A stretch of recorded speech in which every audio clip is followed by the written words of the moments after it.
Eu tenho uma palavra liberada sobre mim. Em nome do Pai, do Filho e do Espírito Santo. Amém. E então, como está sendo a sua caminhada? Estamos já no terceiro mês desse estudo, que é o quarto mês desse ano. E como estão sendo as coisas? Deus está abrindo sua mente. Como vocês estão sentindo esse último mês? A unção do Espírito está fluindo? Eu tenho certeza que sim. Se temos orado com fé, Deus está nos atendendo. E hoje eu quero entrar com vocês nesse mês num assunto bastante importante. Não que os demais não sejam, mas esse é um assunto importante e eu vou dizer assim, delicado. E é preciso a gente entrar nesse assunto porque ele é fundamental no processo da evangelização e no processo da explosão de uma realidade sobrenatural entre nós. Porque o batismo no Espírito Santo, a efusão dos carismas, são realidades sobrenaturais. E elas tocam um mundo sobrenatural muito eloquente. E eu quero falar disso com você.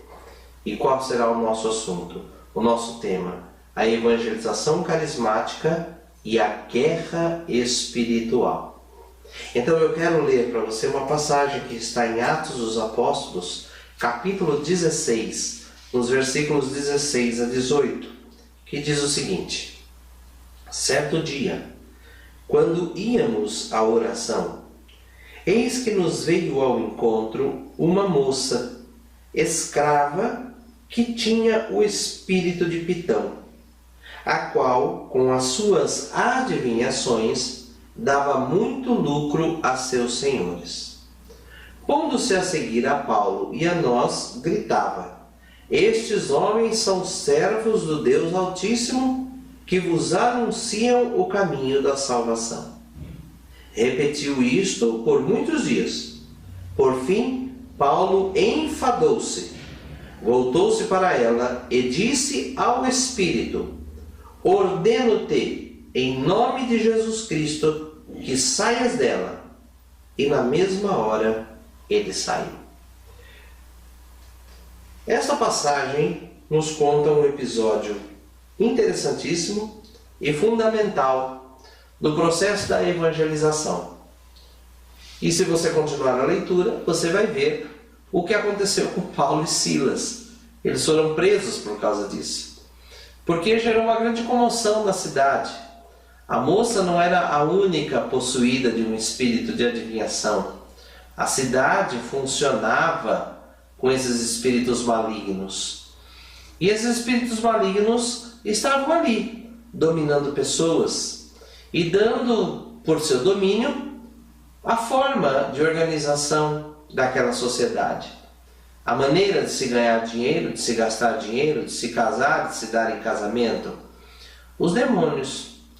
Ora, a Bíblia vai nos dizer que nosso Senhor Jesus Cristo está lá no Evangelho, na primeira carta de São João, que Jesus se manifestou para destruir as obras do diabo. Nós lemos nos Evangelhos que nosso Senhor se confrontou com Satanás várias vezes, com espíritos malignos. Legiões de espíritos malignos, como aquela que estava no moço e que pulou para dentro de uma manada de 2.000 porcos e matou aquela manada de 2.000 porcos. Eram 2.000 espíritos malignos. Era o número de uma legião romana. A Bíblia, aliás, nos conta, o Evangelho nos fala, que cheio do Espírito Santo depois do batismo, Jesus foi levado ao deserto e o diabo o tentou por 40 dias.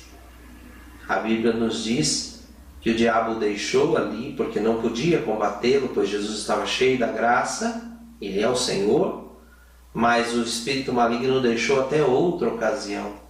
Satanás tentou, Satanás incomodou. Jesus chegou numa sinagoga e caiu um moço possuído e o espírito mau gritava dentro do moço: tu vieste para nos destruir, Jesus? Ora, irmãos, é preciso compreender uma coisa que muitos na igreja em nossos dias se esquecem. E que esse grande renovação, através do rearmamento dos carismas da efusão de Pentecostes, tem trazido à tona de novo a realidade sobrenatural. Existe um mundo natural, que é o mundo em que nós vivemos, nos movemos, tocamos, cheiramos, ouvimos, vemos, sentimos. Este mundo natural não é o único. Em volta dele, permeando este mundo, está um mundo sobrenatural. Um mundo feito de espíritos, espíritos angélicos. Este mundo espiritual, feito de espíritos angélicos, ele é um mundo que coopera com a obra de Deus ou que não coopera com a obra de Deus. E este mundo sobrenatural interfere, intervém, auxilia e atrapalha as ocorrências no mundo natural. E o principal elemento disso tudo é a salvação ou a condenação do ser humano. Ocorre que nosso Senhor Jesus Cristo veio para destruir as obras do diabo porque veio para salvar o homem que estava decaído.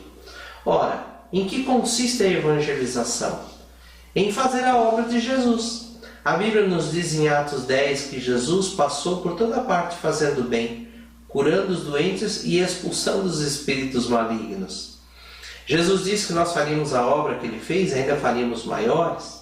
E quando o Evangelho nos conta que Jesus enviou os discípulos para evangelizar, ainda estando Jesus entre eles antes de sua paixão e ressurreição, que Jesus os enviou e eles voltaram estupefatos, porque no nome de Jesus até os espíritos malignos se dobravam diante deles. Ora, é um fato nítido, sabido, de que a evangelização comporta uma guerra espiritual. Por quê? Porque evangelizar não é levar gente para a igreja. Evangelizar não é levar gente para reunião de célula, nem para reunião de grupo de oração, nem para isso, nem para aquilo. Evangelizar não é da doutrina e não é da religião às pessoas. Evangelizar é levar as pessoas ao encontro com o nosso Senhor Jesus Cristo, que vai salvá-los das garras do diabo. E que se a pessoa perseverar na comunhão com Deus, será salva para sempre na glória do paraíso. Portanto, a evangelização consiste em salvação de almas. E por isso é uma guerra espiritual. Porque assim como aquela moça estava com um espírito de Pitão, ou seja, um espírito adivinhador, um espírito maligno que a dominava, e dominava aquela cidade, dominava os movimentos daquela cidade, assim os espíritos malignos esparramados pelos ares estão dominando as pessoas, estão dominando as casas, estão dominando os ambientes, estão dominando os meios de comunicação, estão dominando as universidades, as escolas, desde as escolinhas, estão dominando os hospitais, os ambientes de trabalho. Eles estão aí para atrapalhar, para pôr a perder as almas dos homens. E quando nós evangelizamos, nós estamos nos confrontando com esta realidade sobrenatural, com as realidades angélicas e com o mundo espiritual. Então, nós evangelizamos e entramos no mundo sobrenatural. E se nós não fazemos assim, é porque não estamos evangelizando, estamos apenas cumprindo com metodologias. Mas quando nós somos guiados pelo poder sobrenatural da fé, e nós então usamos as armas que Deus nos deu, os dons do Espírito, poder e sabedoria, nós estamos entrando em combate no mundo sobrenatural, onde tudo é nu e patente. Preste bem atenção nisso. Sabe o que é nu e patente? Quer dizer, nu, nada se esconde, tudo está descoberto, na verdade que é. Patente. O que é patente? Quando alguém patenteia algo que ele criou, desenvolveu uma máquina. Quer dizer, ele torna público aquele conhecimento, aquela técnica, aquele mecanismo, aquela ferramenta, e deixa sabido a todos que ele foi o criador, o desenvolvedor daquilo. Ou seja, no mundo espiritual, a realidade é nua e verdadeira e crua e conhecida dos seres angélicos. Os anjos e os demônios, que são anjos caídos, sabem a verdade do que estamos fazendo. Ora, se nós somos evangelizadores cheios do Espírito Santo, o mundo sobrenatural sabe. Um homem cheio da unção do Espírito Santo, uma célula cheia da unção do Espírito Santo, ela está conhecida no mundo sobrenatural.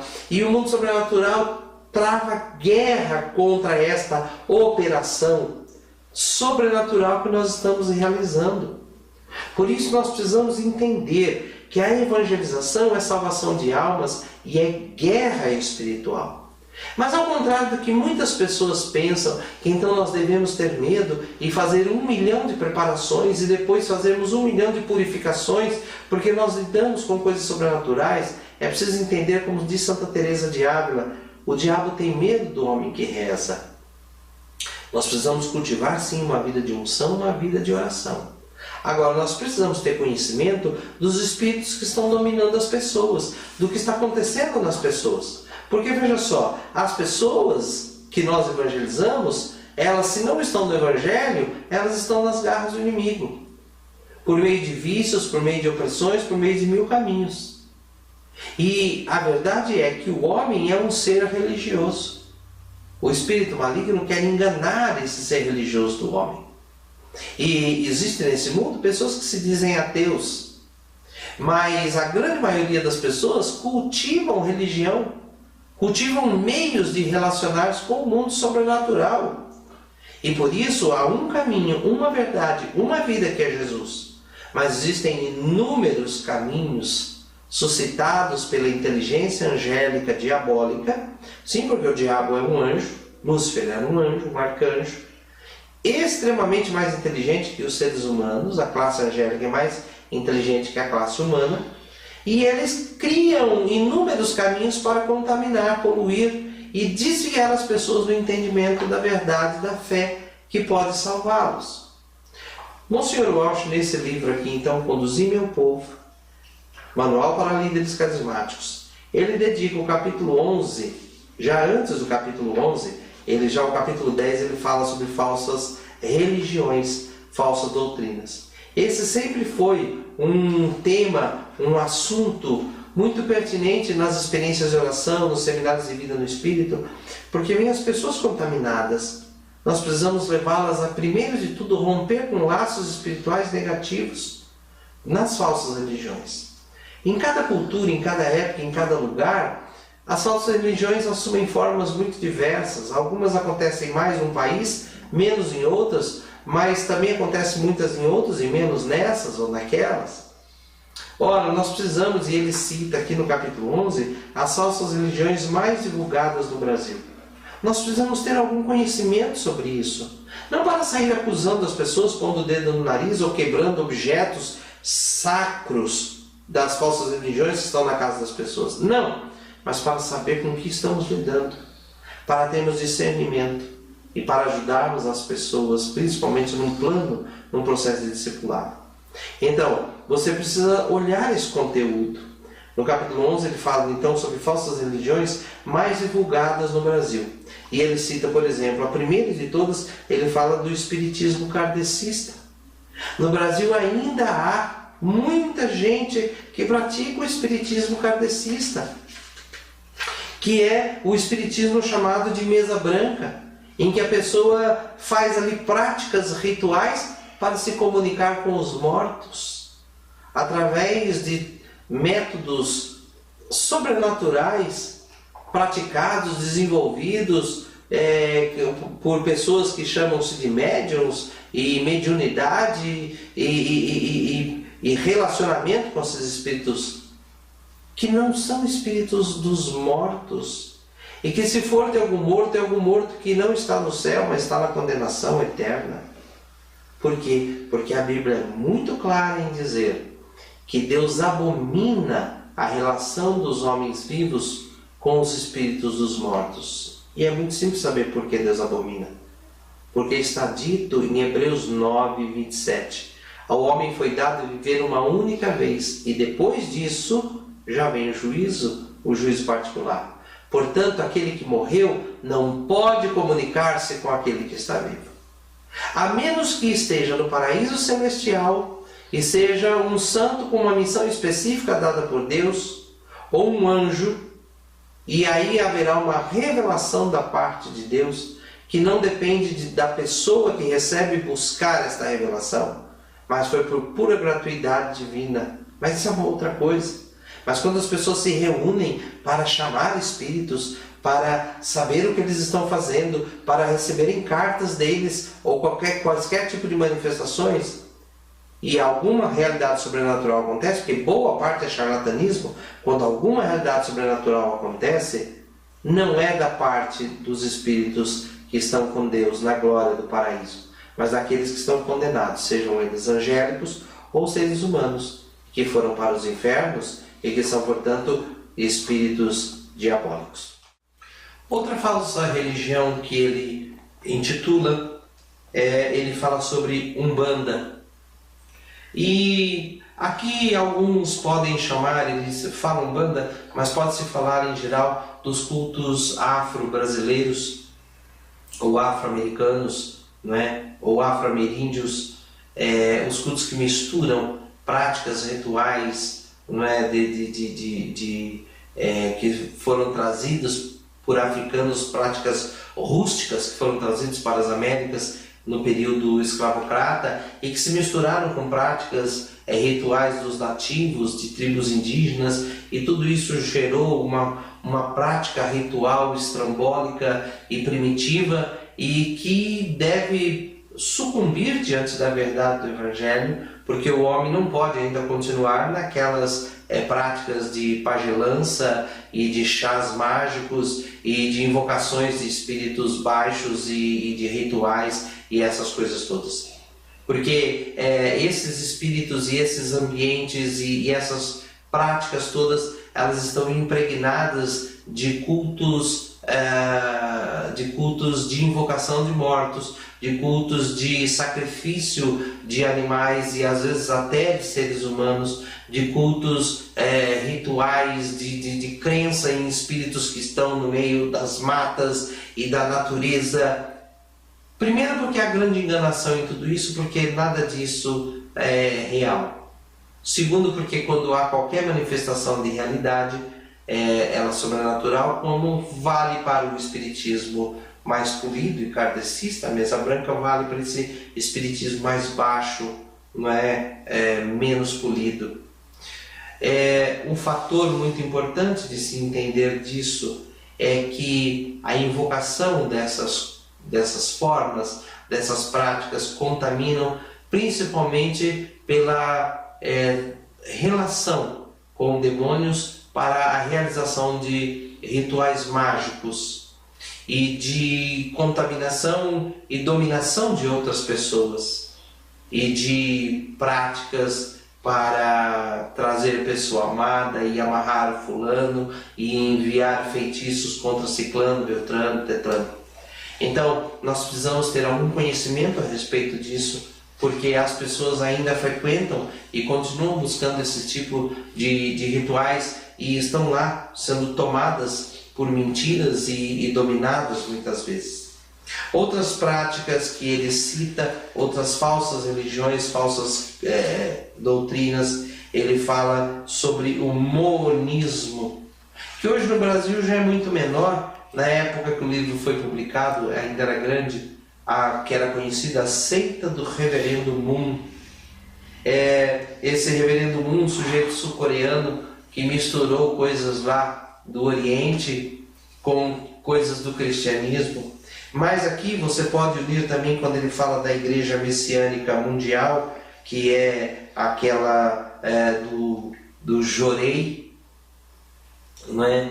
E também a Seishon Noye, que é uma filosofia fundada no Japão por um senhor chamado Masaharu Taniguchi, em 1930, e que todos eles, juntamente com certas ideias de outras filosofias orientais, como ele cita, ou de técnicas de relaxamento, como controle mental, hipnose, yoga e todas essas práticas orientais. Você poderia juntar tudo isso, que veio para o Brasil, que entrou em muitas pessoas, e depois ele vai dedicar um capítulo só sobre a yoga, que muitas pessoas pensam ser apenas técnicas de relaxamento e de movimentos corporais, mas que na verdade estão impregnadas de uma musicalidade dita transcendente e que abre a mente para o contato com o mundo sobrenatural perverso, espíritos malignos opressores, e que levam a pessoa a acreditar que elas são deuses, porque podem desenvolver chakras de luz e poder dentro delas. É uma mistura onde o homem já não sabe mais que ele é um homem, mas ele imagina que ele é um semideus. Depois disso ele fala no capítulo 13 sobre sociedades secretas. E ele cita a Sociedade Rosa Cruz, que foi fundada em 1610 na Alemanha, e que ela hoje é muito pouco conhecida, mas eu vou exemplificar melhor. Ele fala também sobre a maçonaria, que ainda existe, muito praticada em muito canto, em muitas cidades. Na verdade, a maçonaria foi completamente condenada pela igreja.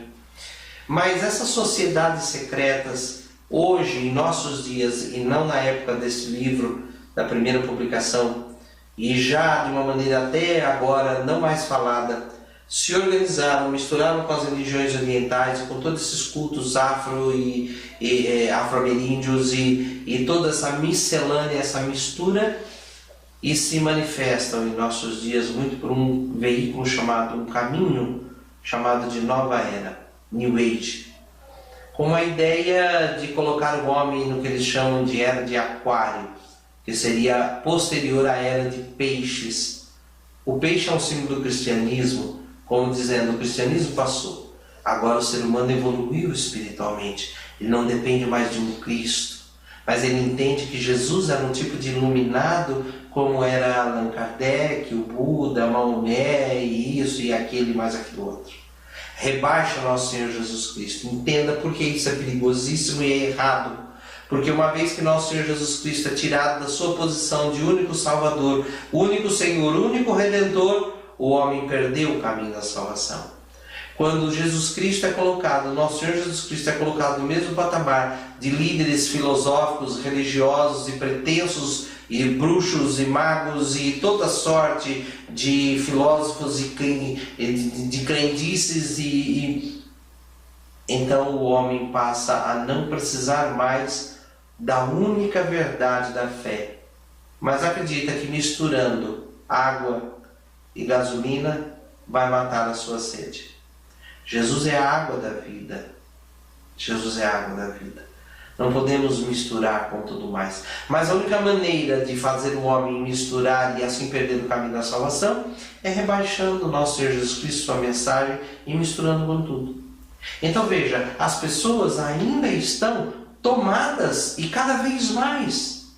E poderíamos falar hoje de seitas políticas que impregnam as mentes das pessoas, como por exemplo o comunismo, o socialismo e os partidos políticos que estão ligados às ideologias socialistas, comunistas, à esquerda, como eles gostam de ser chamados, os vermelhos, e que no Brasil estão aí tão esparramados. Você notou como as pessoas que amam esse tipo de forma política, elas se tornam idólatras de líderes políticos, elas brigam por causa deles, e mesmo quando eles são evidentemente corruptos e desmascarados, elas ainda matam e morrem por causa deles, e matam amizades por causa deles. Tudo isso está muito ligado ao sentimento religioso do homem. E se nós não temos esse entendimento, nós vamos receber as pessoas em nossas células, nós vamos entrar no combate espiritual e nós vamos lidar com muitas resistências que precisarão ser quebradas através de um processo de libertação. Por isso que o nosso trabalho de evangelismo, de discipulado, passa lá no começo pelo encontro de vida plena, onde de um lado nós temos um anúncio da vida nova, pelo querigma, e de um outro lado nós temos um anúncio de uma vida vitoriosa, onde nós confrontamos esse mundo sobrenatural e devemos levar as pessoas à renúncia e à libertação. Portanto, irmãos, eu quero encerrar esse tema complexo que não se esgota aqui, mas aqui se começa. Quero encerrar falando para você a necessidade de você ter uma visão equilibrada das coisas. para que possamos ter discernimento espiritual na evangelização. Primeiro de tudo, uma visão equilibrada das coisas. Nós não podemos sair por aí apontando o dedo na cara de ninguém, e não critica a religião do outro. É a principal maneira de você perder o caminho da evangelização. Ganhe amizade. Não tenha medo. Eu me lembro de pessoas que eram bons evangelizadores, mas passaram a ter medo. Eu não posso me relacionar com aquela pessoa contaminada pela bruxaria, pela magia. Não posso. Ela vai me contaminar. Não. O que está em você é maior do que o que está no mundo. Você pode e deve relacionar-se com sabedoria, não entrando no mundo sobrenatural, ao gosto do inimigo, mas atraindo a pessoa e então entrando com o poder de Deus. E aí, ore por libertação. Os núcleos devem orar pela libertação da célula. Por que nós evangelizamos através de jejuns? Porque nosso Senhor disse: há espíritos que só saem com jejum e oração. Porque uma das práticas de evangelismo que nós estimulamos na célula é jejuar pela salvação de alguém, ou é fazer uma caminhada de oração numa rua, no bairro, ou fazer uma noite de vigília, ou fazer algum tipo de penitência, porque é guerra espiritual. Ore pela libertação das pessoas. Ore antes de orar com elas, até que elas se abram e então imporão as mãos sobre elas e os espíritos malignos terão que deixá-las. Entenda que a sua função de líder e a sua função de núcleo é uma função primariamente de intercessão, de orar para que as pessoas sejam libertas, porque se os espíritos malignos não saírem delas, elas não poderão servir a Jesus Cristo. Mas saiba que quando eles saem delas, eles se agitam. Jesus disse que eles ficam procurando um lugar para se encostar. Então é preciso que você, que eu, tenhamos conhecimento, mas uma vida de comunhão com Deus, e não tenhamos medo, e saibamos que é uma guerra espiritual, que é uma guerra sobrenatural. E por fim, eu quero dizer a você que para termos um discernimento espiritual na evangelização, nós precisamos conhecer a força do discipulado.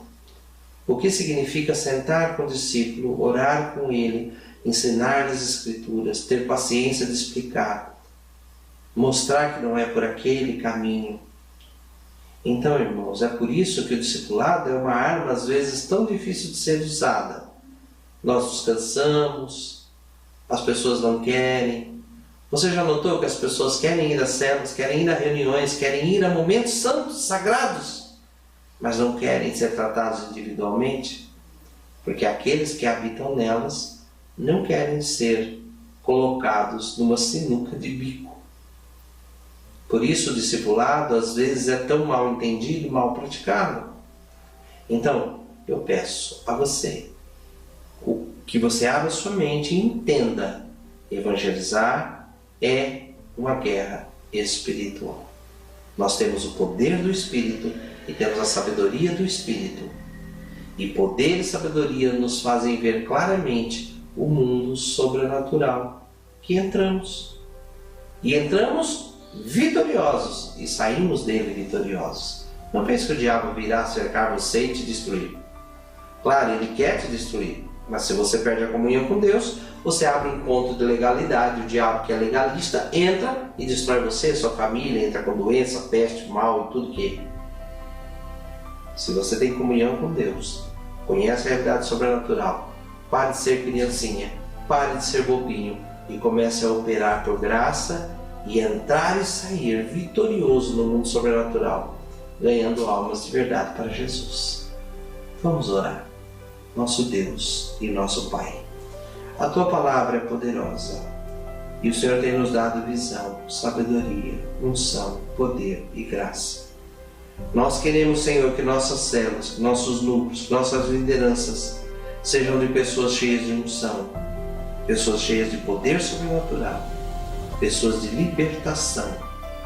Eu peço, Senhor, que se desenvolva em nossos núcleos de atividades, nossos centros de evangelização, equipes de cura interior, de libertação, de atendimento sobrenatural, verdadeiros prontos-socorros, SOS de oração, porque as células, Senhor, captam pessoas, mandam para lá, são abençoadas, voltam E neste processo, almas serão libertas. Abre os olhos, Senhor, desta liderança.